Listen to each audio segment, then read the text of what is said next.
Good morning. How are you today? Well, as you can see around me, we already have a pretty snowy day. So my report is cold and snowy, and it's below 32 degrees. It's supposed to get warmer. What I'm concerned about is where I'm walking now, and I'll be careful not to slip and give you an upverted view of where I am.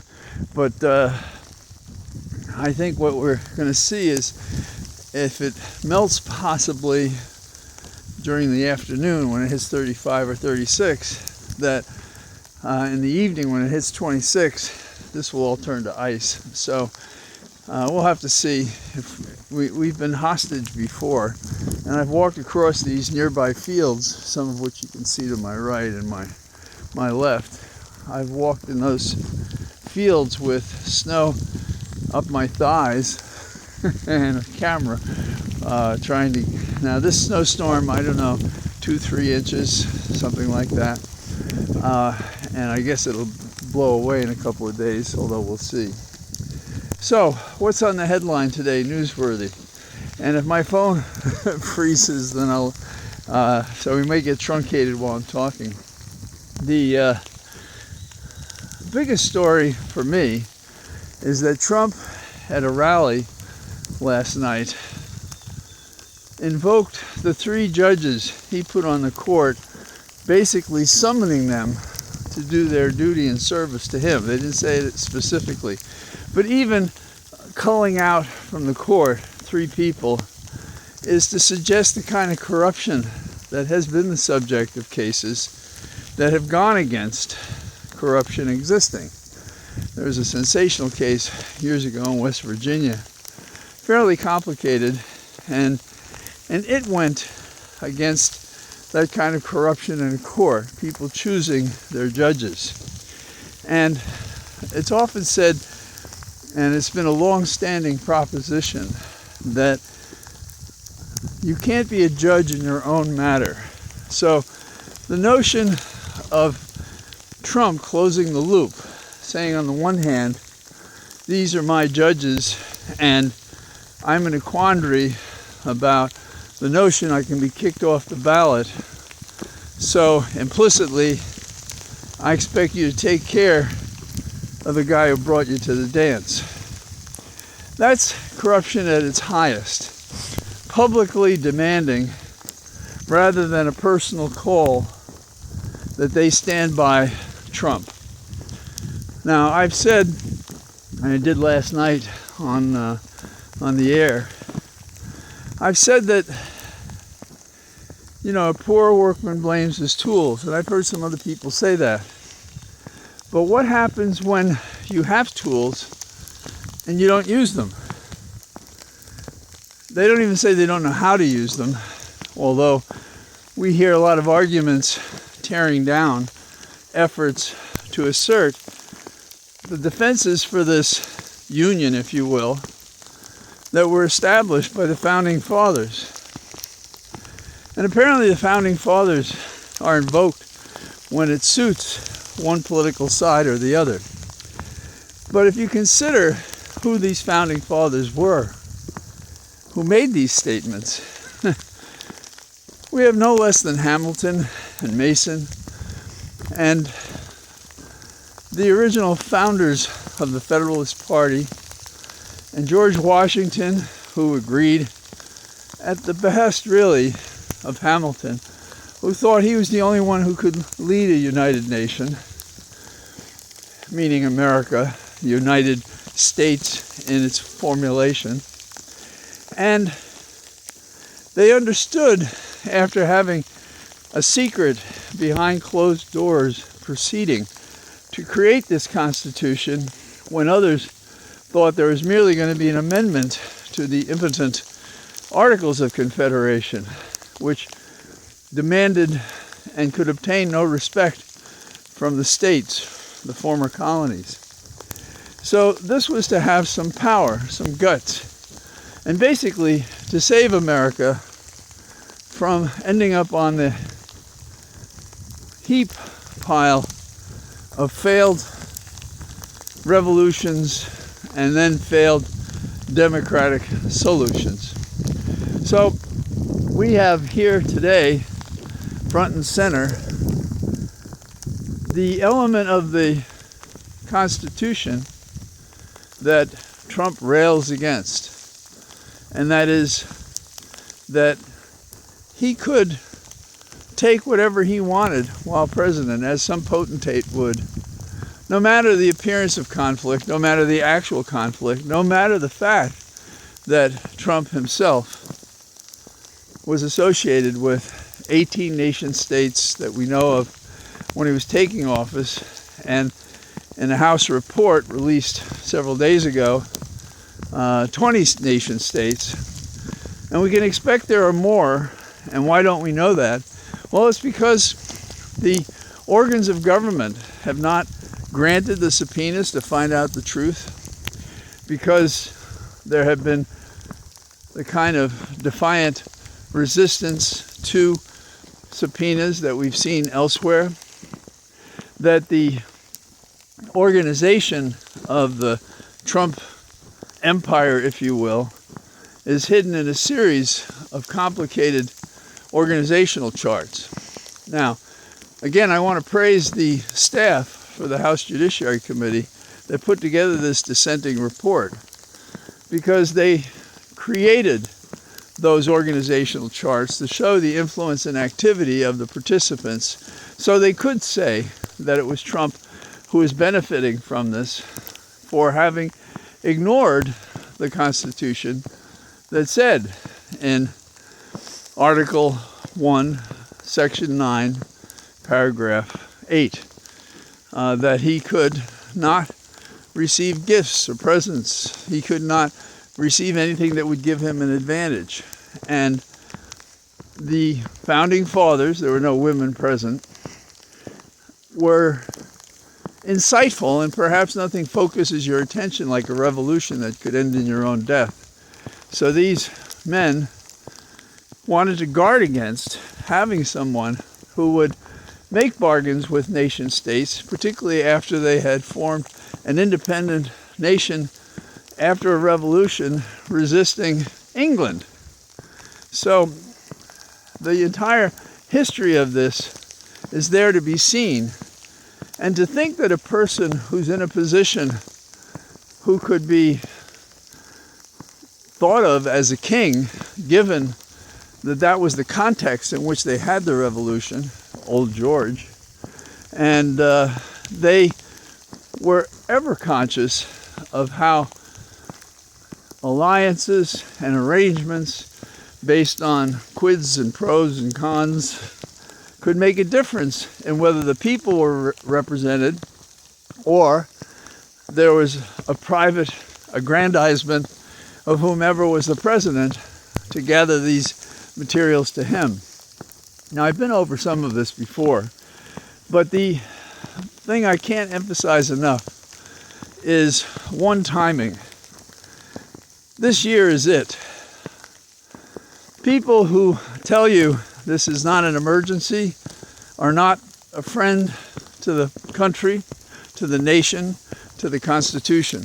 Do not listen to them. But listen to them and use your powers of intellect to say, what are we being sold here? And I think we're going to find more people this year coming out and speaking as I am about what they know these things to mean historically and as a matter of simple and plain text that anyone can read. So one of the tools of government, which is not being used, is the reaction by leaders who basically say, oh, let's decide it at the ballot box. You reward this guy for attacking our entire voting system the last time and thereby trying to overthrow the government and interfere with congressional proceedings. And he tries to insist there's a technical difference between his oath and the one that's referred to specifically in the Constitution.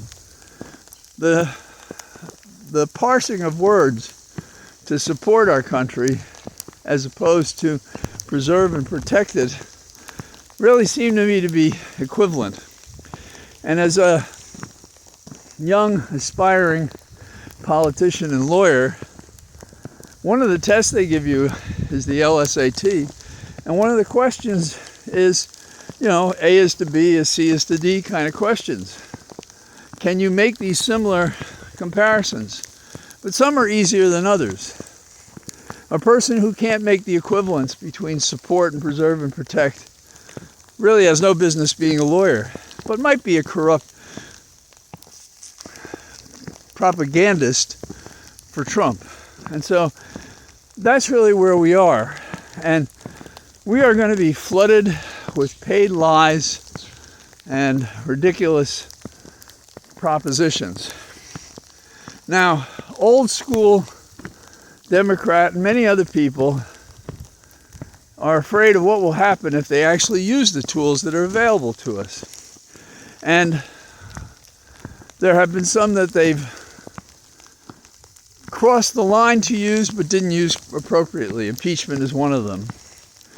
And prosecuting the president is another one.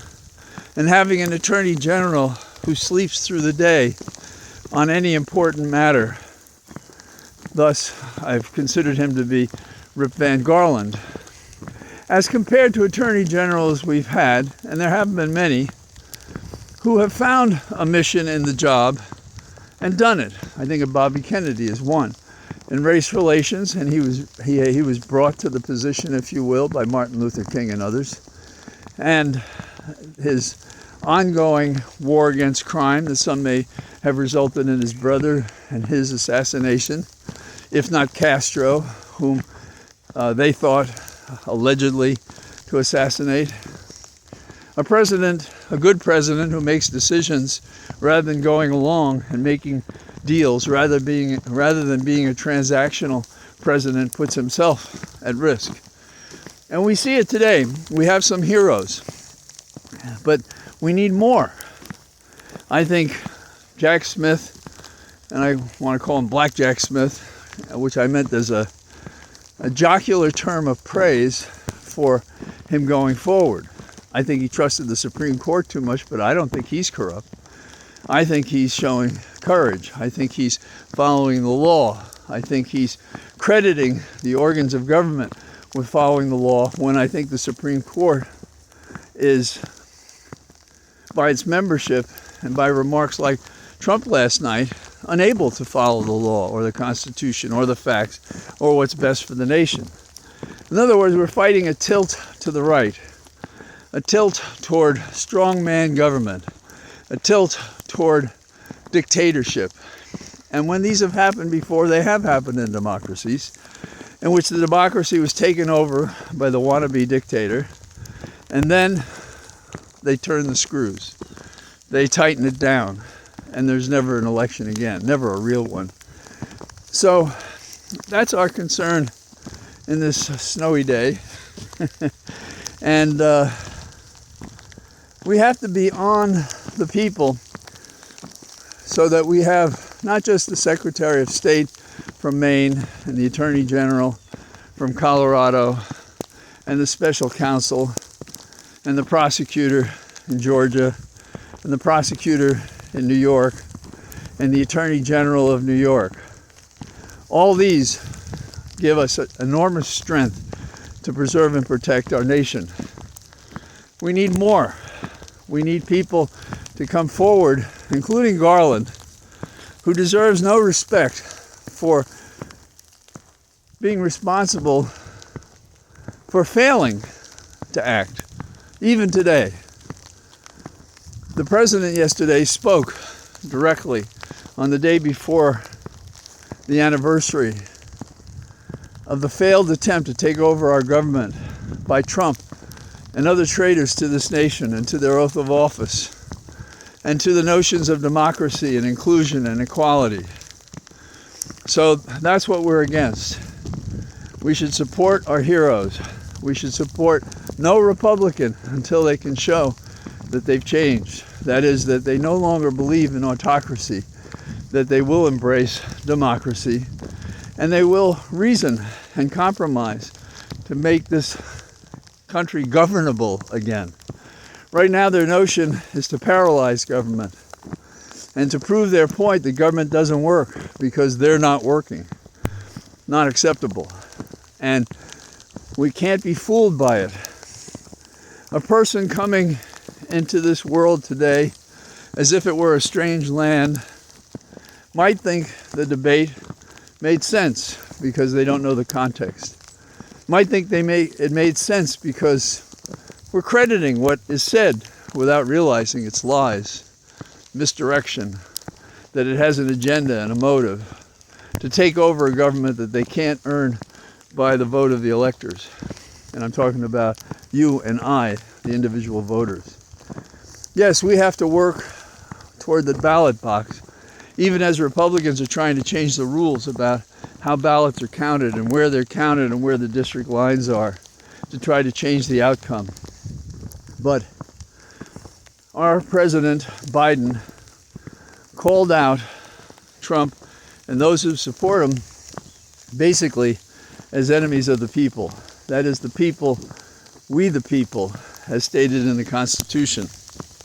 And we have to stop coddling those religious extremists that have no truck with the Sermon on the Mount, meaning they don't follow it in any respect. In fact, what they do is in contradiction of it, and yet they claim a religiosity when they're really a curiosity and a danger, imminent danger to the health and well-being of this nation as they violate the separation of church and state under the pretext that they have anything to do with Christianity. And then we have the far right, who lives and splashes around and bizarre stories that because people see it in print, they think it's real. Again, the strange land. So we have to return to the land of Adams and Jefferson and Hamilton and Mason, and we have to remind ourselves what our founding fathers really said. And we have to stop this nonsense about how we'd rather have a different cereal, a different candidate, a change, because we're tired of whom we have. Well, this is not the Academy Awards. This is democracy, under pressure, in real time, dealing with all the constraints that a life in politics, a life in representative government, a republic can expect but must endure. And we cannot endure if we start endorsing 10 and 20 voices because we don't like Biden. It's not a question of like. Biden is performing. And Biden's most important performance is to prevent the takeover of our government, perhaps at a tortured ballot box, so that they can replace the ballot box with guns and arms and violence and coercion. So I say goodbye this snowy day, this anniversary of 9/11, from the snow-covered trees in my cathedral. All the best. Bye-bye.